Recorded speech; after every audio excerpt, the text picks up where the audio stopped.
গ্রামের আঁকাবাঁকা রাস্তা দেখতে মনোরম, অনেক সুন্দর। রাস্তার দুই পাশে মেহগনি গাছ এবং অনেক কাঠের গাছ, রেন্টিকুরই গাছ, বাঁশ গাছ। এই যে ব্রিজ, এখানে আগে ছিল সাঁকো, এখন সেটা ব্রিজ হয়ে গেছে। এই যে খাল, এই খালে ছিল বর্ষা মৌসুমে প্রচুর পরিমাণে পানি, এখান দিয়ে অনেক নৌকা যাতায়াত করত।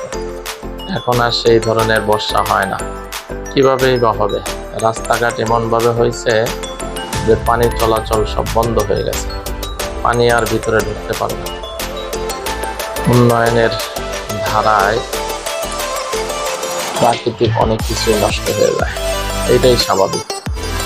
তো রাস্তা দিয়ে যখন চলতেছি তখন অনেক ভালো লাগতেছিল, মনে পড়ে যায় অনেক গানের কথা। এই পথ যদি না শেষ হয় তবে কেমন হতো, অনেক ভালো হতো। পথ যদি শুধু চলতেই থাকতো অনেক ভালো লাগতো, সবুজে সবুজে। গ্রামে আগে টিনের ঘর ছাড়া কিছুই ছিল না, খুব কম বিল্ডিং ছিল, হয়তো কোনো জমিদারের বাড়িতে বিল্ডিং দেখা যেত। এখন আনাচে কানাচে অনেক বিল্ডিং হয়ে গেছে। এই যে ভেসাইল, এই ভেসাইলে বর্ষা মৌসুমে আগে যখন পানি টান দিত, ভেসাইল উঠাইলে জাল সাদা হয়ে যেত, মাছে মাছ, পুঁটি মাছ, ভ্যারাইটিস ধরনের দেশীয় মাছ। আর এখন সেই জালে আর ওইভাবে মাছ ওঠে না।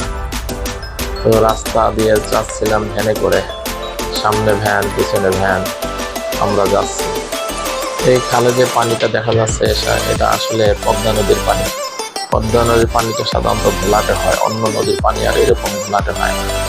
এটাই পদ্মা নদীর বৈশিষ্ট্য। তো আগে এই নদী বা খাল, বিল, এগুলোতে বাহন ছিল নৌকা। নৌকা ছাড়া অন্য কোনো গতি ছিল না। আর রাস্তার এপাশ থেকে ওপাশে যাওয়া, এ বাড়ি থেকে ও বাড়িতে যাওয়ার একমাত্র অবলম্বন ছিল সাঁকো। বাড়ি দিয়ে সাঁকো বানানো হয়। এখন সাঁকো দেখা যায় কিন্তু খুব কম, ওই রকম আর নাই আগে যে পরিমাণে ছিল। দেখতে দেখতে আমি ঘুরতেছিলাম আর বেশ আনন্দ উপভোগ করতেছিলাম, আমার খুব ভালোই লাগতেছিল। এইভাবে যদি শুধু সারাদিন ঘুরে বেড়াইতে পারতাম কতই না মজা। এই আম গাছগুলি প্রচুর পরিমাণে আম ধরে।